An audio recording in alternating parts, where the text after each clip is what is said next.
Welcome back to IYR Talks Krishna Rao Garu for a review for the week ended 2nd March 2024. Let's first take your feedback on international issues like every week. So this week it was in the news for so long a time. Now this week we request you to kindly review the conflict between the Congo and Rwanda. In fact, the conflict in Democratic Republic of Congo is very significant in the recent years, and we have seen there lot of problems like military trying untruth killings and then political violence erupting over there, and militant groups are also trying to dominate at various places, and then this has also got a reflection in the neighboring place of Rwanda, where we go to the history of it. 1994 the Rwanda genocide, and then in 1996-97 the first war taking place between, and that ethnic Hutu tribe getting infected by the other side and all that. So this terrorist activity and lack of peace in the region, how it is going to affect the neighboring countries, and in whole as a strategist, what US or China, because of its mineral wealth and all that, is going to how can bring a peaceful coexistence between the two people, places and all that. Can you just evaluate on that? I think the problem in Congo today, especially Eastern Congo, is more an extension of the problem of Rwanda. Rwanda and Congo, Democratic Republic of Congo, are neighboring countries. Rwanda has a continuing problem of tribal tension, tribal conflict. There are two major tribes there. In fact, the majority is Hutu. They are about 80%, 85%. Tutsi is about 15%. But Tutsis right from the beginning were dominating, and they had the mainstream. For some time it was a German colony, whereas this Congo was a Belgium colony. In fact, Belgium, that Leopold III or somebody who's the king there, he committed, unimaginable atrocities in Congo.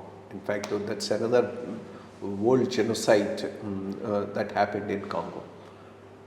The problem in Rwanda was this Tutsi and Hutu had a running problem, and at what time the Hutus, who are in majority, killed most of the Tutsis who fled from that. Then Tutsis got together and then started killing the Hutus. So this was going on. Today the Prime Minister or the President who is ruling Rwanda is a Tutsi.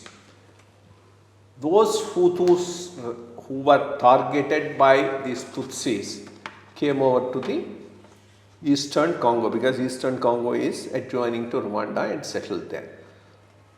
And from there they started attacking again the Tutsis in Rwanda. So there is one paramilitary organization called M23 formed by these Tutsis, who are now killing these Hutus who are located in Congo. But Congo government is so ineffective, they are not able to do anything about it, because the government there is some military dictatorship. Some of them have been assassinated, some have died in some plane crashes, and this going on. Whereas the Rwanda has a very stable government for the last 20-25 years, so that gives them an advantage.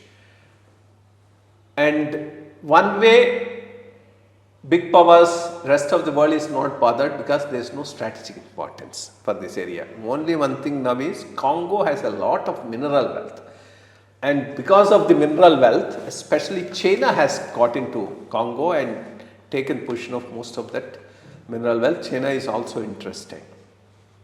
It's high time actually UN should get involved, US should get involved and put an end to this mindless killing that's happening on a tribal level. Otherwise, I mean, as we have seen last time on Sudan, we discussed Sudan, Congo, these conflicts and some conflicts in Latin America, they go unnoticed. They are worse than what we are hearing daily about Palestine or Ukraine. What's happening in Palestine and Ukraine is bad, but what's happening here is worse. But it's not getting the attention it requires because it doesn't have that much of a strategic importance. The Chinese are able to mine and go with their earth minerals even when this is happening, so they are also not bothered. So I think only in case US gets involved, this may get a some solution to the problem. UN and US should get involved in this, otherwise it's a very bad situation. Okay, thank you very much for making your inputs and reflections on the Congo Rwanda problem in Africa.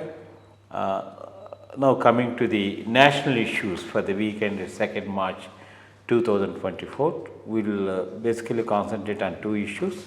The first issue which I want you to just give your reflections on, of late, this week there is a big article, mainline article in Economist, which we had discussed earlier with the comment made by a politician from Karnataka on north-south divide. What is, do you see that there is any plan initiated by the advanced countries on trying to destabilize India or trying to create any bad atmosphere or illfulness among the people and all that? So I just want you to, because this is Economist article, so how it is going to can be dealt with and how it is going to impact the coming general elections and as well as the mindset of the people. As far as this article which came in the Economist is concerned, it is deliberate. There is no doubt about that.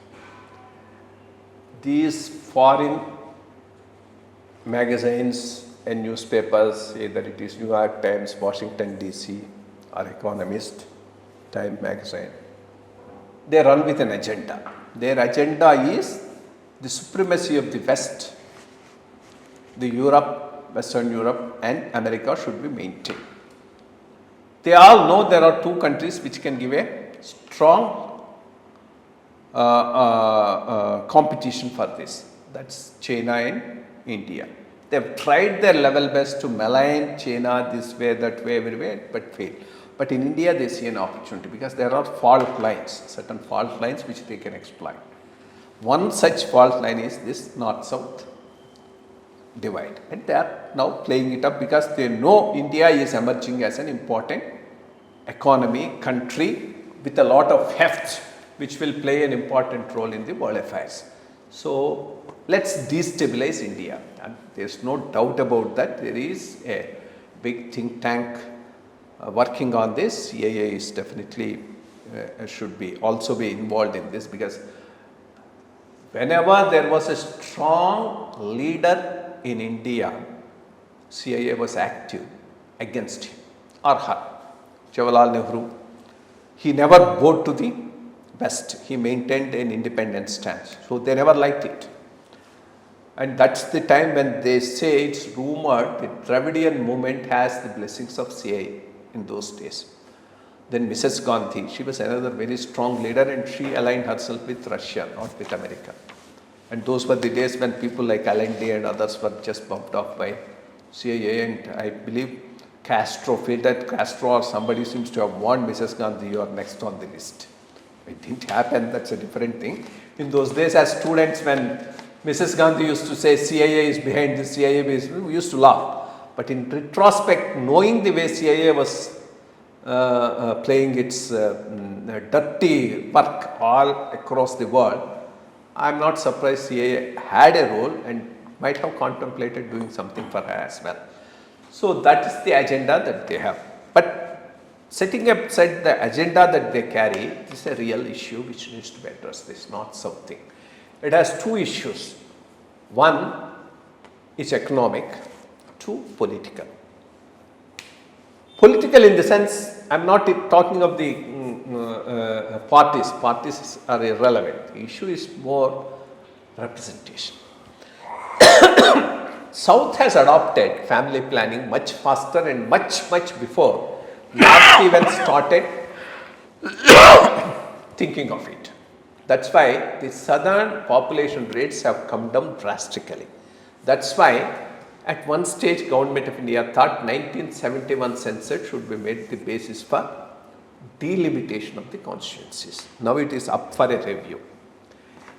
If it is given up and made on the basis of population, these southern states are likely to suffer. Not only south, even western states will also suffer, which will have a tremendous negative backlash.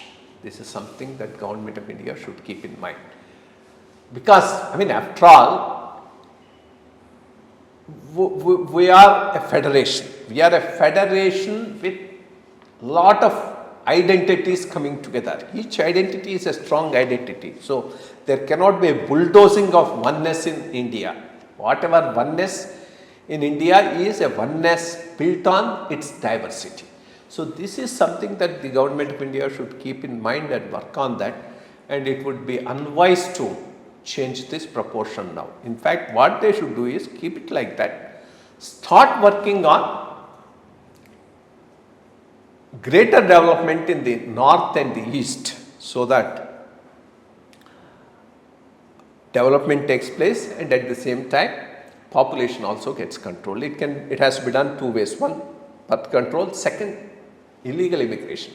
That's another major problem for population explosion in some of the states, especially West Bengal, Assam, especially eastern states. So that's something that they will have to make a priority for tackling. That's one thing. Second is economic. Economic in the sense, for historical reasons, south and west had much better development than north and east. So, as long as population and level of development are major indicators for allocation of divisive pool of resources of the central government, which is done by the Finance Commission, the north and the east will get major chunk of the resources. But how long can this go? I mean, this pleading that we are undeveloped, large population, so we need to have more funds, cannot go on forever.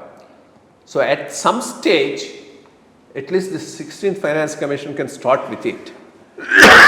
You have a greater weightage for population as well as level of development, but fix up certain indicators. After 5 years, if these states do not come up to this level of development, the weightage of population and level of development will go down with reference to assessing the requirement of these states for funds. So, unless some such targets are given and they are made to work hard to develop, this type of a transfer of resources without a limit cannot go on forever. That will also lead to hot burning. These are issues that the central government and the political system need to tackle.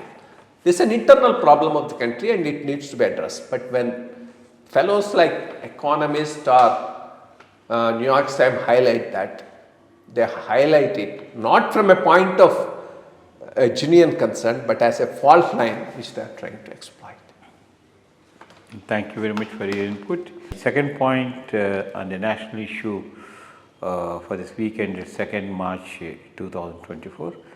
Now, the election fever has started and two national parties, basically with alliances, Congress and BJP, are trying to fight tooth and nail to win the elections. And BJP yesterday, it has announced more than 100 candidates in North India and South also. strategy it has adapted, it is very confident that it will win the major share of the seats to form a very stable government to bring more reforms into the country.